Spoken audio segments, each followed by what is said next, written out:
Music volume muted. What's it like moving around a lot as a child from my view and my experiences? Stay tuned to find out. Hey y'all, don't forget to hit that subscribe button. Blow your mind what I can do it. Low vision from songwriting, history, and automobile repair. Too many more things list. I show being blind is not disability, just obstacle in life. I overcame. I moved over 20 some times. I say about 20 to 30 times as a child. Moved around a lot growing up. As you all know, I went into foster care first, then I was adopted, and then my adopted parents split, so my adopted mom moved around a lot, and I mean a lot.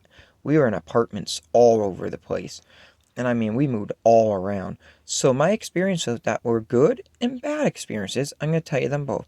The good experiences, you're able to create yourself again somewhere new where nobody knew who you were and do what you want to do. But the bad experiences where you had to create yourself all over and make new friends. And my mom, who adopted me, didn't have a lot of money, so I didn't have internet or stuff like that. I didn't have a cell phone back then to stay in contact with my friends.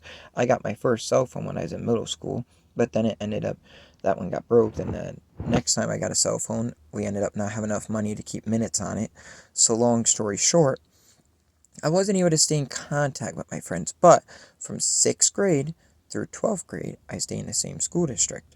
But I went to a couple different school districts too in my life, which that's good times and bad times also. Good experiences. But the most important thing that I noticed when I was moving around a lot as a kid, it was hard to have a support system of friends and friends' parents and stuff that you could lean to if you had issues or stuff going on, because moving around all the time at first when you got to a new place, like, okay, now I'm the new person, so how am I going to figure out how to introduce myself to these people? How am I going to introduce and get them to like who I am and stuff like that? So it was very challenging, especially when one time I moved. Well, it was a couple of times we moved, and we only stayed at a place for like only a month. I'm like, man, I just started meeting people, and then we got moved in. And then one time I moved to this one area, and I made friends with a whole group of people. Then the next week, my mom's like, "Oh, we're moving by." I'm like, "What? I just made friends." I'm like, "Man, you gotta be kidding me." But it was good experiences and hard experiences. I do not recommend moving around a lot with a kid unless if you have no other choice. But I highly recommend keep them around in the same neighborhood at least, along if they have a good environment with friends and stuff. But if it's a bad environment, then I do suggest move them to a different area.